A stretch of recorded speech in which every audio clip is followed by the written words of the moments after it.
Good morning students. हम वसंत भाग 3 का पार्ट 3 कर रहे थे, जिसका हमने पार्ट 1 और पार्ट 2 कर लिया।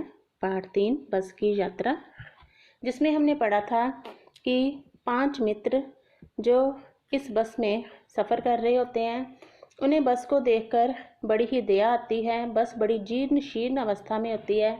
बस उन्हें एक बूढ़ी महिला की तरह लगती है। वो जब बस में बैठते हैं तो उन्हें लगता है कि बेचारी पर लदकर वो जा रही हैं। वह बस कंपनी के हिस्सेदार से पूछते हैं कि क्या ये बस चलती है, तो वो कहता है हाँ जी, बस अपने आप चलती है। जिसे सुनकर उन 5 मित्रों को हैरानी होती है। फिर वह जब बस में बैठ जाते हैं, इंजन सच में स्टार्ट हो जाता है, लेकिन टूटी फूटी बस होने के कारण सारी बस हिल रही होती है। अब बस जब चल पड़ी तो उन्हें गांधी जी के असहयोग और सविनय अवज्ञा आंदोलन की याद हो आई, जो मैंने आपको पार्ट 2 में इसके बारे में सारा समझाया, असहयोग और सविनय अवज्ञा आंदोलन के बारे में।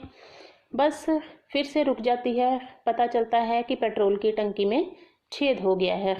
फिर जैसे तैसे करके एक नली से पेट्रोल उसमें इंजन में डाला जाता है। बस को फिर से चलाया जाता है। बस थोड़ी सी चली होती है कि बस फिर से रुक जाती है। तब तरह तरह की तरकीबें की जाती है, लेकिन नहीं पता चलता कि क्या नुक्स है। इसलिए बस को एक साइड में वृक्ष के नीचे खड़ा कर दिया जाता है। 5 मित्र सोच रहे होते हैं कि इस बेचारी बुढ़िया पर लदकर वो जा रहे होते हैं। उन्हें अपने आप पे बड़ा पछतावा होता है।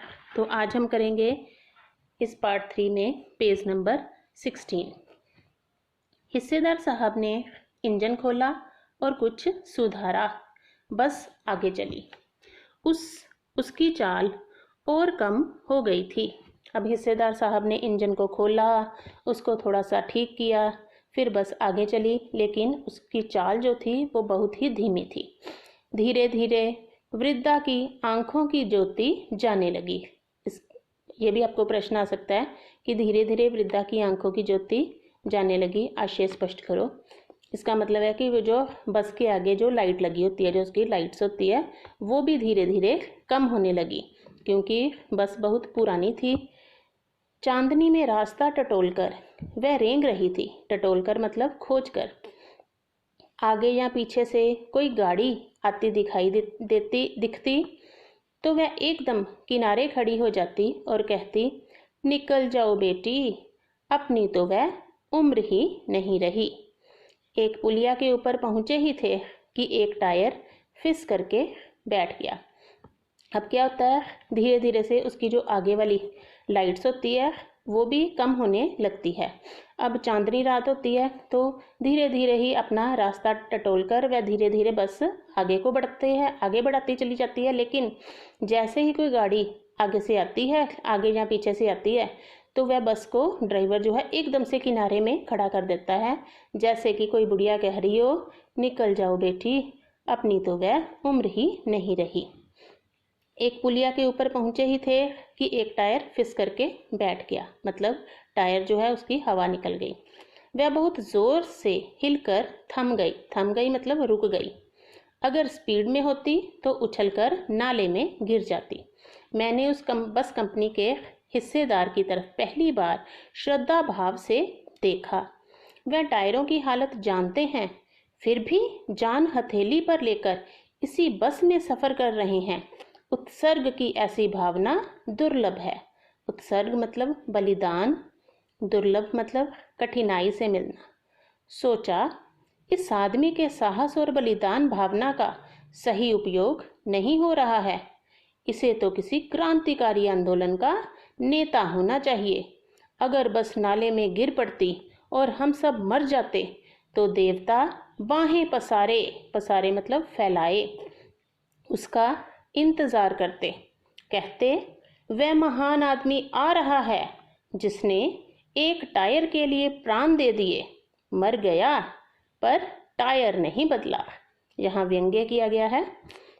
अब एक पुल, छोटा सा पुल था, इसलिए उसे पुलिया कहा जाता है।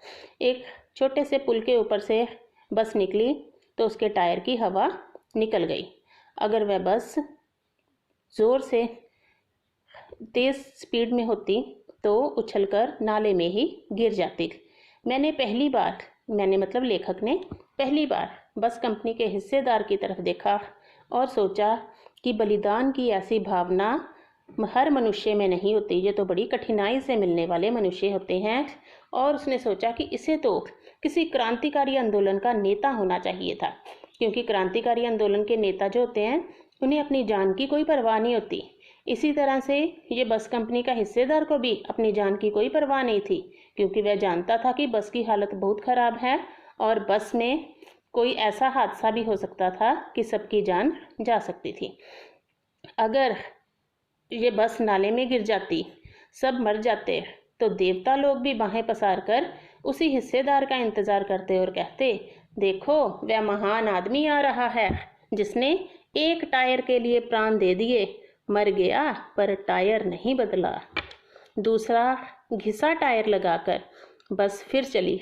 यहाँ भी व्यंग्य है कि जब उसका टायर बदला गया तो बदलने के बाद भी वहाँ नया टायर नहीं लगाया गया, दूसरा घिसा हुआ टायर लगा दिया।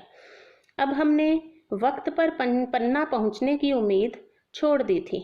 पन्ना कभी भी पहुँचने की उम्मीद छोड़ दी थी। पन्ना क्या, कहीं भी कभी भी पहुँचने की उम्मीद छोड़ दी थी। लगता था जिंदगी इसी बस में गुजारनी है और इससे सीधे उस लोक को प्रयाण कर जाना है। प्रयाण मतलब मरना है, मर के दूसरे लोक को चले जाना है। इस पृथ्वी पर उसकी कोई मंजिल नहीं है। हमारी बेताबी, तनाव खत्म हो गए। हम बड़े इत्मीनान से घर की तरह बैठ गए। चिंता जाती रही, हंसी मजाक चालू हो गया।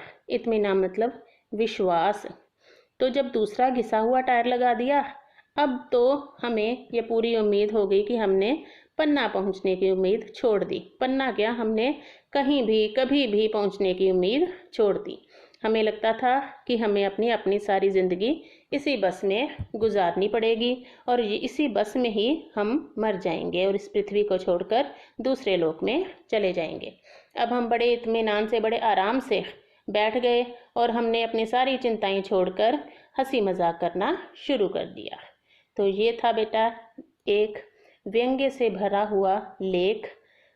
और इसके जैसे मैंने पहले आपको बताया, जो भी मैक्सिमम आपको 1 लाइन 2 लाइन के प्रश्न ढूंढते हैं उन्हें अंडरलाइन करते जाओ, ये मार्क करते जाओ और मैक्सिमम निकालने की कोशिश करो। इसके जो मुश्किल शब्दों के अर्थ है जो मैं साथ साथ लिख रही हूँ वो आप अपनी पुस्तक पर साथ साथ लिखते रहिए और इन्हें भी आपने याद करना है। इसके जो प्रश्न उत्तर है वो आपको स्नैप होमवर्क में डाल दिए जाएंगे। उन्हें आपने ऐसे ही लिखना है जैसे कि यहाँ पर लिखे हुए हैं। इसके बाद शब्दार्थ एक तो ये हैं जो मैंने आपको बीच में लिखवाए हुए हैं लेसन में, और इसके साथ ये जो पीछे शब्दार्थ दिए हैं ये आपने यहीं से लर्न करने हैं। शब्दार्थ को अपनी नोटबुक पर नहीं लिखना, वो यहाँ से ही लर्न करोगे। और प्रश्न उत्तर जो मैं आपको करवाऊंगी वो अपनी नोटबुक पर करने हैं। और वर्कबुक का जो काम है वो नोटबुक पर नहीं करना, वो ओनली आपने वर्कबुक पर ही करना है। ओके, धन्यवाद बेटा।